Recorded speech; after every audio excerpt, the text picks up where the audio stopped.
Vladimir Poutine va montrer ses muscles aujourd'hui lors d'un traditionnel défilé militaire du 9 mai à Moscou. Oui, la Russie qui va célébrer le 77e anniversaire de la capitulation de l'Allemagne nazie en 1945. L'occasion pour le Kremlin d'exhiber ses armes dernier cri alors que la guerre fait rage en Ukraine. Marie Régnier.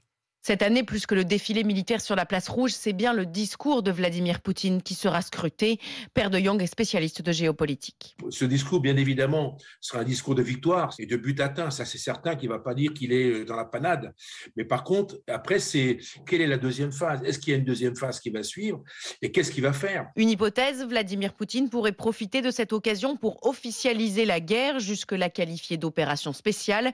C'est ce que prédit Nicolas Tenzer, enseignant à Sciences Po. Il pourrait décréter officiellement l'état de guerre, qui pourrait permettre une forme de mobilisation générale des forces russes, des conscrits. Et évidemment, le parallèle sera toujours tracé par Vladimir Poutine entre les opérations de l'Union soviétique contre l'Allemagne nazie, de la même manière que Poutine a déclaré qu'il y avait, de manière évidemment complètement fausse et abjecte, des nazis à Kiev. En plus de l'immense parade militaire à Moscou, 27 autres cérémonies sont prévues un peu partout en Russie.